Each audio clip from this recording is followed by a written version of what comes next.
आज बजट सत्र के प्रारंभ में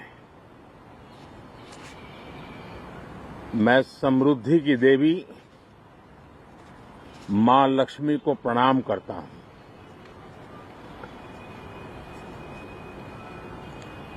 और ऐसे अवसर पर सदियों से हमारे यहां मां लक्ष्मी का पुण्य स्मरण किया जाता है।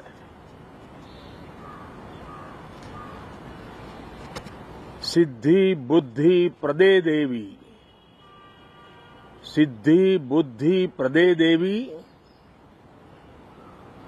भुक्ति मुक्ति प्रदायिनी, भुक्ति मुक्ति प्रदायिनी,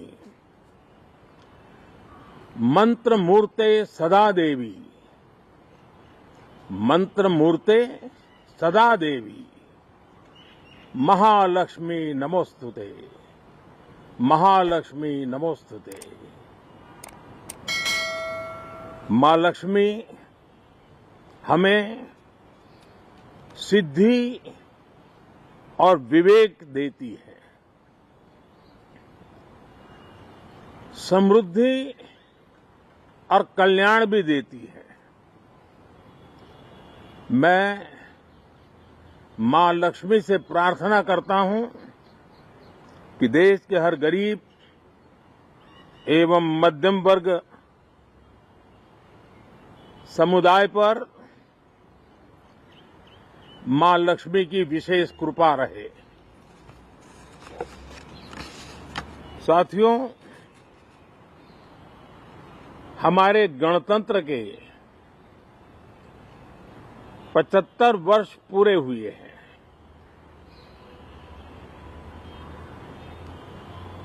और ये हर देशवासी के लिए सर्वाधिक गौरवपूर्ण है और विश्व के लोकतांत्रिक जगत के लिए भी भारत का ये सामर्थ्य अपनी एक विशेष स्थान बनाता है। साथियों, ये देश की जनता ने मुझे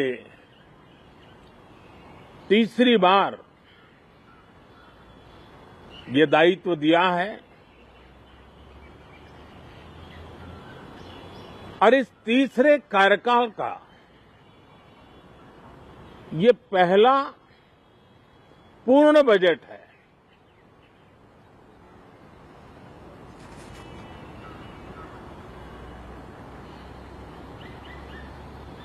और मैं विश्वास से कह सकता हूं कि 2047 जब आजादी के 100 साल होंगे, विकसित भारत का जो संकल्प देश ने लिया है, यह बजट सत्र, ये बजट एक नया विश्वास पैदा करेगा, नई ऊर्जा देगा कि देश जब आजादी के 100 साल मनाएगा तब विकसित होकर रहेगा। 140 करोड़ देशवासी अपने सामूहिक प्रयास से इस संकल्प को परिपूर्ण करेंगे। तीसरे टर्म में हम मिशन मोड में देश को सर्वांगीण विकास की दिशा में, चाहे वो भौगोलिक रूप से हो, सामाजिक रूप से हो या आर्थिक भिन्न भिन्न स्तर के संदर्भ में हो, हम सर्वांगीण विकास के संकल्प को लेकर के मिशन मोड में आगे बढ़ते जा रहे हैं। इनोवेशन, इंक्लूजन और इन्वेस्टमेंट, ये लगातार हमारे आर्थिक गतिविधि के रोड मैप का आधार रहा है। इस सत्र में हमेशा की तरह कई ऐतिहासिक बिल पर सदन को चर्चा होगी और व्यापक मंथन के साथ वो राष्ट्र की ताकत बढ़ाने का काम करने वाला कानून बनेंगे। विशेषकर नारी शक्ति के गौरव को पुनः प्रस्थापित करना, पंथ संप्रदाय के भेद से मुक्त होकर के हर नारी को सम्मानपूर्ण जीवन मिले, उसको भी समान अधिकार मिले, उस दिशा में इस सत्र में कई महत्वपूर्ण निर्णय लिए जाएंगे। Reform, perform and transform. जब विकास की तेज गति को प्राप्त करना होता है तो सबसे ज्यादा बल रिफॉर्म पर रहता है। राज्य और केंद्र सरकार ने मिलकर के परफॉर्म करना होता है और जन भागीदारी से हम ट्रांसफॉर्मेशन देख सकते हैं। हमारा युवा देश है, युवा शक्ति है और आज जो 20-25 साल की आयु के नौजवान हैं, जब वो 45-50 साल के होंगे तब वो विकसित भारत का सबसे बड़े बेनिफिशियरी होने वाले हैं। उम्र के उस पड़ाव पे होंगे,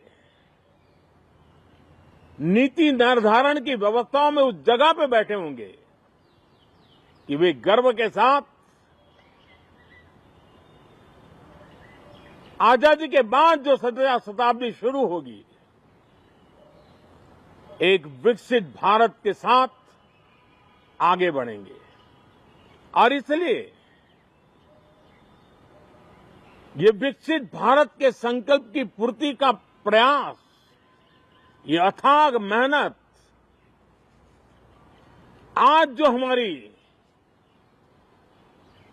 हमारे टीनेजर्स हैं, हमारी युवा पीढ़ी है,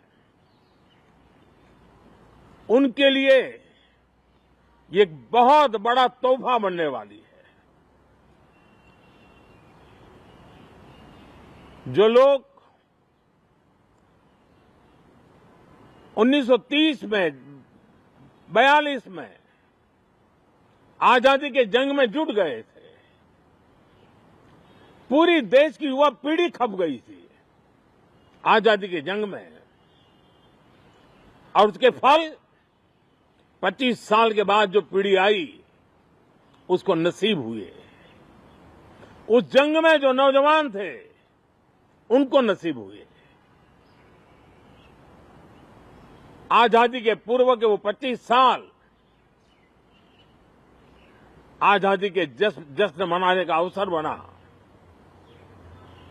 वैसे ही ये 25 वर्ष समृद्ध भारत, विकसित भारत,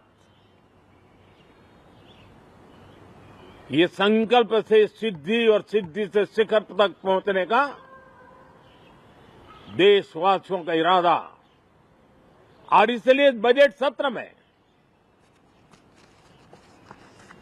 सभी सांसद विकसित भारत को मजबूती देने के लिए अपना योगदान देंगे। विशेष करके जो युवा सांसद है उनके लिए तो सुनहरा अवसर है, क्योंकि वो आज सदन में जितनी जागरूकता, जितनी भागीदारी बढ़ाएंगे और विकसित भारत के जो फल है वो तो उनकी नजर के सामने देखने को मिलने वाले हैं। और इसलिए युवा सांसदों के लिए एक अनमोल अवसर है। साथियों, मैं आशा करता हूं कि हम देश की आशा आकांक्षाओं के इस बजट सत्र में खरे उतरेंगे। साथियों, आज एक बात आपने जरूर नोट की होगी, मीडिया के लोगों ने तो जरूर करनी चाहिए। शायद 2014 से लेकर अब तक शायद ये पहला पार्लियामेंट का सत्र है कि जिसके एक दो दिन पहले कोई विदेशी चिंगारी नहीं प्रगटी है। विदेश में से आग लगाने की कोशिश रही हुई है।